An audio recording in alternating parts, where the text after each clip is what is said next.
Balamuseza bannakyukakyuka mwenna buli omu mu kiti kye. Nkoze vidiyo eno ng'omutima gwange gusaanuuka, ng'omutima gunnuma, ng'obulumi bunnuma. Omukyala yavuddeyo gyo n'akola vidiyo ng'asanyuka, nga musanyufu olw'okubanga Museveni agenda, simanyi kyabadde kimusesa oba kubanga yabadde agenda kulayira, simanyi kyabadde kimusesa, naye engeri gye yakozemu vidiyo. Nyabo kankubuuze maama, wabadde tonnakola vidiyo eyo walowoozezaako bantu bameka abagenda okulumwa, abaana abali mu bulumi obw'ensi yaabwe, abaana abayiyewo omubiri ku lw'ensi yaabwe? Nze ng'omu kyannumye teyandibadde munnauganda munnange, simanyi gy'oli, oba oli Dubai oba oli liddawa, simanyi gy'oli. Eno ovaayo mu mbeera egenda mu maaso mu ggwanga lyaffe, eggwanga litambula lidda mabega. Pulezidenti yayimbanga mbu ebyokusoma byafa, ebyo mutufu buli kimu kyafa, n'abantu bafa. Akamala oziika Helen omukyala omuto, naye gwe n'ovaayo olaba bigenda mu maaso mu ggwanga, olaba bigenda mu maaso mu nsi, n'ovaayo n'oseka n'osanyuka, amaziga gaffe neriba essanyu lyo. Yabo nkubuulira wala ya Mungu ogende amaziga, tolaba nga nkaaba amaziga gano musakoze wasese nkabye mu maziga, kuba that's all I can do. Naye amaziga genkabye wadde one time ogenda gakaaba ate ng'ogakaaba lwa gavumenti eyo gye wasanyukidde, ogenda gakaaba lwa gavumenti eyo gye wasanyukidde, kubanga forede tuli maziga. Abaana bali mu makomera, abaana babasiba nga tebalina musango, abaana ne babatulugunya ne babakola ebikolobero byonna, naye ovaayo otanoosanyuka, ovaayo otanoosanyuka. Mukigenda mu maaso mu nsi yaffe, wayinza omukyala we yafa ne bamugaana n'okumuziika, ng'ovaayo osanyuka. What is funny? Kyekisanyusa mu bigenda mu maaso mu ggwanga lyaffe, kyekisanyusa mu maaso mu bigenda mu maaso mu ggwanga lyaffe, kyekisanyusa mu bigenda mu maaso mu ggwanga lyaffe. Amaziga genkaabye, mutufu obulumi bunnuma, obulumi bunnuma. Bwe ndowooza essuubire nateeka mu Uganda empya, bwe ndowooza essuubire nateeka mu Uganda empya, bwe ndowooza essuubire nateeka mu Uganda empya. Amazima essuubire nassa mu Uganda empya sirina we nali nditaddeko mu bulamu bwange bwonna. Nina emyaka 34 sirina we nateeka ssuubire nateeka mu Uganda empya wonna. Ambalage mulaba ono, mulaba ono pulezidenti wange, mulaba ono Meya Kataabu, mulaba ono Esigiru Bongoya ne pulezidenti wange. Kati mulabe ne saati, mulabe ne saati eriko pulezidenti n'abalala. Engoye ez'okuva kampeni bwe yaggwa siddangamu kuzambala. Engoye ezo nzirindidde olunaku lwe balirangira pulezidenti, olunaku lwe ngenda okugyayo engoye ezo zambale. Sigaana zambala nti oba nti okukwata, naye nzitegekedde for the special occasion. Ennyabo amaziga getukaabye Katonda ogenda gasasulira. Benita si birungi. Oyo omukyala agambye amaziga gakaabye, Benita ajja kakaaba. Nona Benita yakola akatambi yakakoze ng'alinga ebyokusaaga, naye ye nno byonna byonna nga bigenda mu maaso. Agamba nti oba mukaaba oba mumukaabirira oba mumukolimira mbu tekijja kujjawo nti pulezidenti Yoweri Kaguta Museveni agenda kulayira. Era yagamba nti si ye yagenda omulamuza, ate si yalina obuyinza okugaana Museveni okulayira.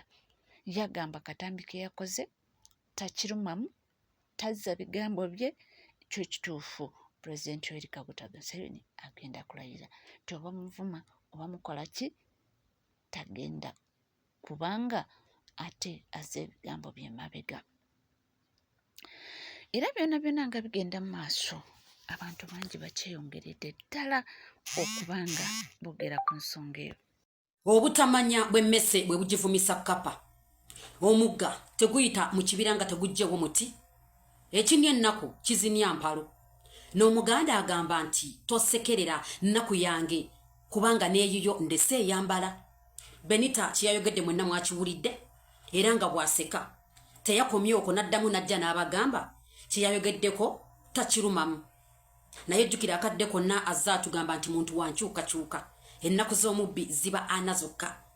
Gw'oyinza okuddaawo n'ogamba nti nze ndi just tiktoker, siri muyimbi, siri comedian, sirina show gye ngenda kutegeka oba ekivulu, nti we munaaba temuzze n'alumwa. Naye maama watuwoze ebbanja, twalikkiriza mu bitiibwa. Weebale nnyo, weebalire ddala. Wabula omuntu yenna bw'obanga olina ky'ogenda okwogera, sooka osengejje kubanga tomanya byankya. Yenze Swale wa Bobby, mubeere bulungi, mweraba. Tuli naye Benita yagambye nti ye yakimanyiira mbu buli mwaka mu mwezi ogwokutaano bamuvuma nnyo. Mbu ye yakimanyiira era ye mbu tebikyamulya kubanga buli mwaka mbu mu mwezi ogwokutaano aba amanyi agenda kuvuma. Awo tuvuddewo. Ono agambye nti ye pulezidenti w'ekibiina kya NUP omukulu His Excellency Robert Kyagulanyi Ssentamu nti sofa mu gavumenti eno agirinamu 5 era gavumenti etambulira ku ntolize. Betya oba etambulira ku ntolize etya leko natunyonyole. Ekyamazima kyo kiri nti pulezidenti w'eggwanga His Excellency Robert Kyagulanyi Ssentamu gavumenti y'abayeekera agirinamu 5 bw'ati. Lwaki ngamba gavumenti y'abayeekera? Kuba Museveni yayeekera buyeekezi n'alyoka atula ku ntebe y'eggwanga Uganda. Agirinamu 5 bw'ati. Walabaddeko awo nga you feel so proud of yourself okubeera nti nno oleetedde abasajja okukola amateeka. Amateeka naye nga bagakola lwakuba ggwe. Pulezidenti wange ebisumuluzo bya NRM yabikwata n'abiteeka mu ngalo ze bw'ati. 5 ye takimanyi nako nti nno waliyo n'etteeka eryayise eriyitibwa Sovereignty Bill kuba yakimanyi mu pulezidenti wange Robert Kyagulanyi Ssentamu akimanyi olwaleero nti eryo baliyita Kyagulanyi Bill. Bw'olabaddeko awo ng'omuntu n'obeerawo ne baleeta ne bakola amateeka okuva His Excellency Robert Kyagulanyi Ssentamu we yayingira mu byobufuzi by'eggwanga Uganda. Buli lunaku NRM erina amateeka geeteekawo. Erina amateeka geeyongera mu Uganda Constitution. Erya computer misuse balaba libakuba nalyo ne balijjawo. Nkukakasa ne Sovereignty Bill ejja kuvaawo. Ago ge mazima agakaawo amatuufu. Ffe nga tuli eno we tubanja byabaka mu otubuulire Museveni yawangula atya akalulu. Otuwe DR forms. Ye pulezidenti wange yabakwata mu ngalo 5 bw'ati. Sina 15 Kikonde ali mu kubakalakata. Museveni gy'akoma okufuga Abannayuganda ne Kyagulanyi gy'akoma okumufuga. Gwampuliriza oyinza okulowooza nti byenjogera Museveni tewali kye bamukolako. Ye Museveni ne gavumenti ye amanyi obuzito bw'omusajja bwamutaddeko. Omusajja ali ogwo ali omu n'alyoka abeerako n'ekisindesinde ky'Abannayuganda bonna kubanga baamulonda nga pulezidenti waabwe. Kati omusajja abafuga abakozesezza buli kintu kyonna ky'olaba nti kya buswavu akikozesezza NRM gavumenti. Buli kimu nti kya buswavu ne baggwamu n'ako obuntu nti kati bye bakola babikola naye nga tebalina any other option oba balina bikola. Yoyo His Excellency Robert Kyagulanyi Ssentamu pulezidenti w'eggwanga omulonde ate yabagambye akomawo mind you. Yabagambye akomawo, he is coming back. Any time from now he is coming back. so kati ndaba mutandise n'okukangatiisa waliwo video zendabya abaana ze basharinga ez'helicopter ziyitaayita mu bbanga. Museveni tewaliwo agenda kukolako kintu kyonna. Layira tetukuyinaako buzibu. Nze Museveni simuyinaako buzibu n'owoolayira. I have no problem with you. You can do so. Nga bwe wakaya ku makyera n'obba akalulu n'ojjako intaneti naye ffe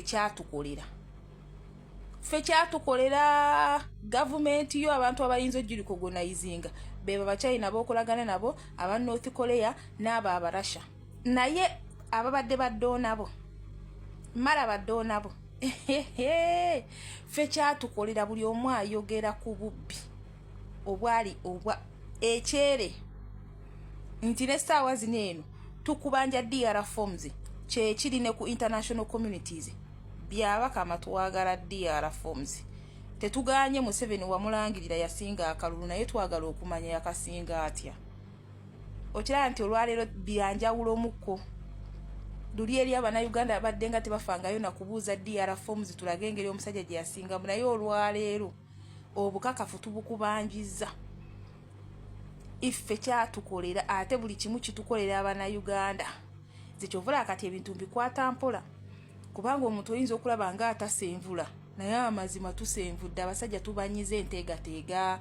Mumulowooza lwaki baagala kukwata buli kasente konna bakatukamulemu buli kasente kuba bakimanyi nti era balina kajja mufe Bannayuganda kubanga gye babadde nga bazijja manemye na myamyamya.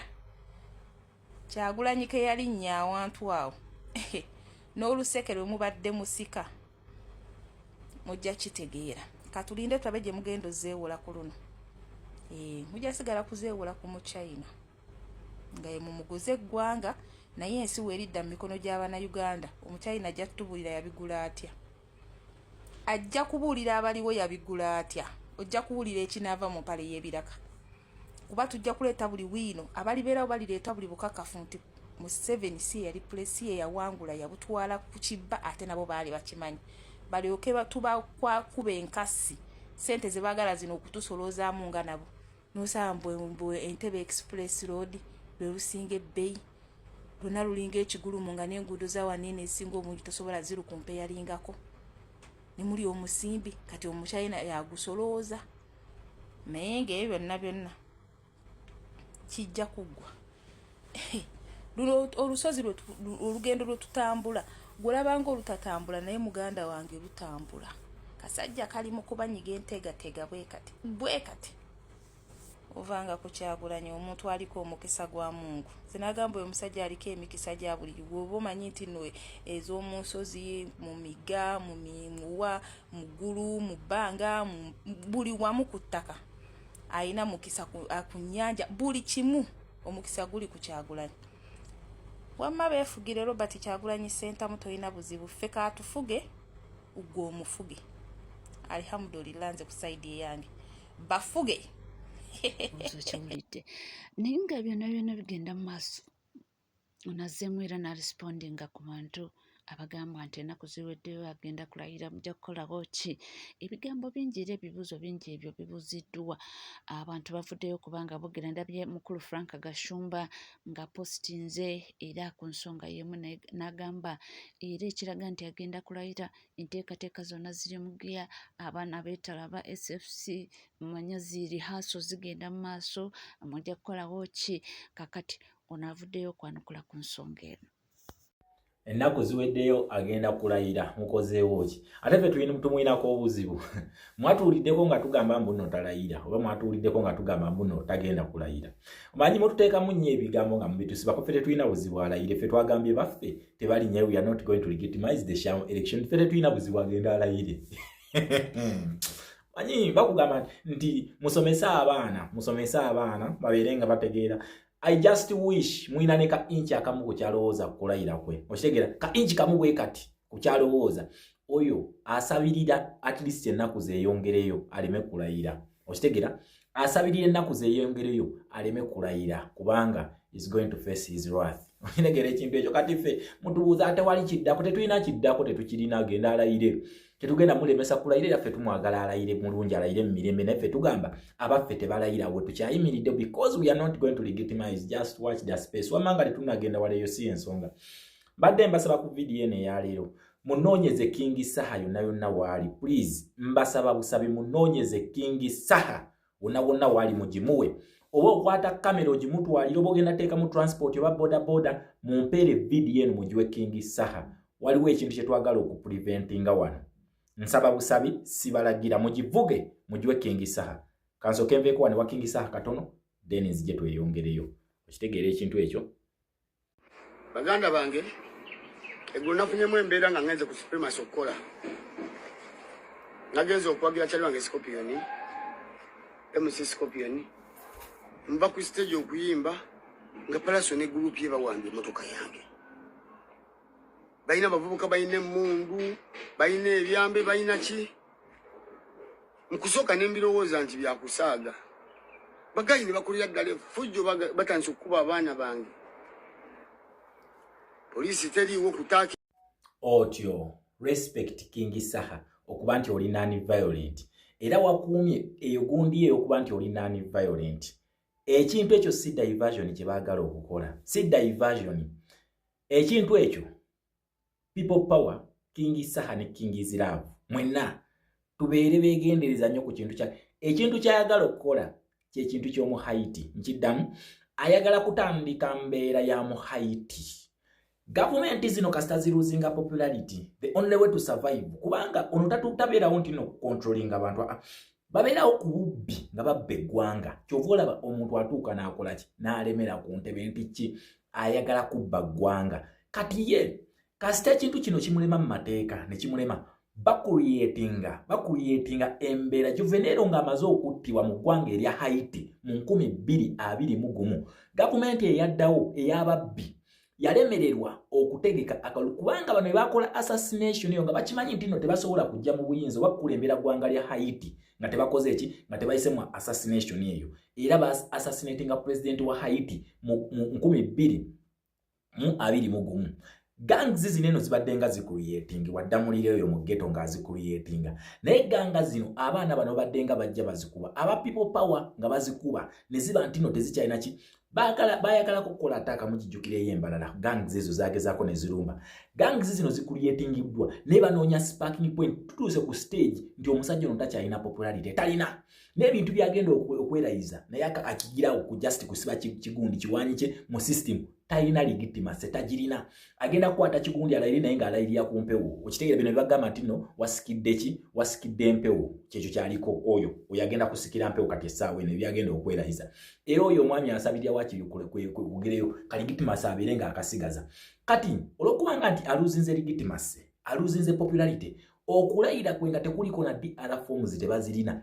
teriyo legitimate government oba democratic government esobola kumukkiriza tekiriyo kati kiki balizotingako ba dictator we bati njagala twetegereze nnyo King Saha this video is specifically for you n'abaana bagira mukunjo ono naye ekintu ekyo yali atandise okukikola nti bagenda batandika okwerumba zigangs ez'enjawulo balyoke basike abavubuka nabo batandika okukyegattamu naye ebintu bino babikolera mawulire nga poliisi eraba teyitangako omuntu n'omuntu yemusamoninge this is a state managed gang oba state managed violence senga ziruzinga popularity the only way gye basobola okwesiba ku bantu is creating a chaotic condition nti beefuula nti bali mu kutereeza mbeera bali mu kutereeza situation kubanga ekisooka ekyokwewamba kiganye tasobola kuwamba okitegeera ekintu ekyo namba 2 ekintu kyoku legitimacy eganye tebamulonda era abantu bagamba tetukulondangako kati akimanyi nti ne waneerayiza tagenda kubeera legit talina nakugamba legitimacy agigaba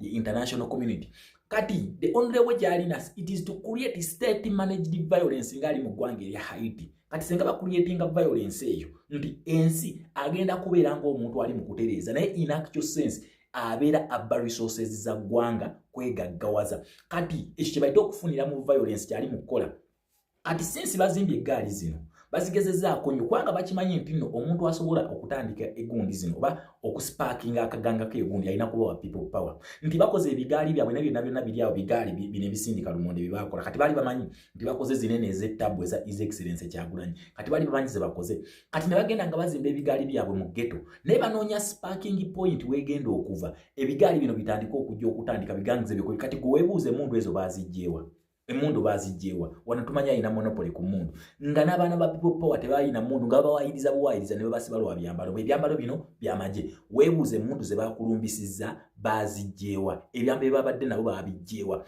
ekintu kyabadde ku media walabyeko omuntu n'omu gwe basamoninga ate togendayo na ku poliisi zaabwe togendayo kubanga bagenda kwefuula nti kakati King Sahaze tugaba justice mu Uganda temuli justice teriyo togendayo balabise wabula tukusaba sigala ng'oli non-violent kubanga kati bakimanyi nti goli wa people power oyina amasanyalaze kubanga mu Uganda olimu omuyimbi omuwekka bwoti nkiddamu mu Uganda mulimu omuyimbi omuyekka King Saha yalimu ati olwokubanga nti alina influence alina ne command mu people power wing ono njogera ku King Saha omuyimbi yekka Uganda bwerina abasigadde bonna ba faded artist kati bakozesa kano ka faded artist akakyalina mukutu eyo family mugimanyi byebadde ekola sijja nakudda ku jigundi family mugimanyi eyo okitegera yekyasinza okubeera chaotic eyo family okitegera grown ups but indisciplined nkiddamu they are grown ups but stupid and indisciplined so kati bayitamu kino ekyana kino bitandika okukolera effujjo ery'ekisiru basobole okufunako ekintu kibayita sparking point bagifune kati wansi bafuna sparking point zino eggaali ze bagenze bazimba mu ghettos ez'enjawulo zigenda kutandika okwataakinga kati bakimanyi nti gwe senga banakukolako effujjo ne bakupushinga to limits kigenda kuleetera abaana ba Kings Love ne bafaanizi baabo batandika okukola ki batandika okwerwana then bwe batandika okwerwana bo bennyini bagenda kuleetamu obubinja bwabwe obugobeddwa mu ggwanga erya Democratic Republic of Congo obugobeddwa South Sudan obugobeddwa Somalia babiteeke mu basobole okucreatinga chaotic environment such that bo bafuna gap ey'okubba resources z'eggwanga nti kakati tebaziinako legitimacy ekintu kyonna kyonna kye bagenda okutandika okukola mu Uganda okuva ng'ennaku z'omwezi 12 kigenda kubeera kibeera irigo wabula kakati wabanga asiizeewo ekifaananyi ekyo nti Uganda erimu chaos tuli mu kutereeza chaos asobola okubba kyebakola e Congo bakuliyetinga olutale Congo nga bagenze kubba nga kibaliko wabula kati gundi zikyuse okitegera generations zikyuka tuli bye bakola nga tekati tebikyasobola kukola ki kubataasa kati gwe baagala bazimba amasannyalaze g'olina ne influence gy'olina mu people power basobole okuleeta embeera ey'omu Haiti kubanga akimanyi he is not a legitimate president ne wagenda okulayira agenda kulayira nga talina DR form tazirina teri muntu n'omu asobola kumuwa legitimacy nakugamba it is the international community to give legitimacy fe bannansi twamugamba twadicidinga ne tugamba gwe tokyatufuga totufuga togenda kutufuga tolitufuga fe twabigaana nga ffe ba Anirule kati ye kyagenda kyali mukola creatinga mbeera eyo asiige ekifaananyi kati lwaki gwebuze akikola kati mu kalulu nga tusemberedde akalulu kati ayinza n'okwekwasa era kakati ebyavuddeko okwekalakaasa abaana ba people power nga tebaagala alayire okitegera nga tebaagala alayire aba King Saha n'aduumira ekibinja kya people power ne batandika okulumba akisiige ku kibiina kubanga gwe feesi kakati ekutta akazindaalo replacement ya His Excellency Kyagulanyi gye tulina yokka mu music industry yegwa kyabakwatiridde kati baagala bayitire ku ggwe bakozese obusungu bwaffe mbu bwe tulina tukole ki ogenda olumbe bafune bo ekintu kye bakola ki ekintu kye baagala okucreatinga embeera eya Haiti bakiyita kufunira mu kavuyo kye bali mu kukola mulabi wa NCK-TV oli mulabi mulungi gamba nti bali kuba naffe bali kutambula naffe era bw'oba oliyo nga tona subscribinga kekadde subscribinga ringinga that notification bell sharinga likinga ebisigadde bitereva mawulire tujja kubanga tugakuwa ensonga za King Saha ne mukulu Palaso nazo zikyalanda era nga bwetulinnyo byonna byonna tujja kubanga tubikutuusako abantu ab'enjawulo bavaayo kubanga banalayizinga ensonga zino awo bwe tuli sigala naffe tovaawo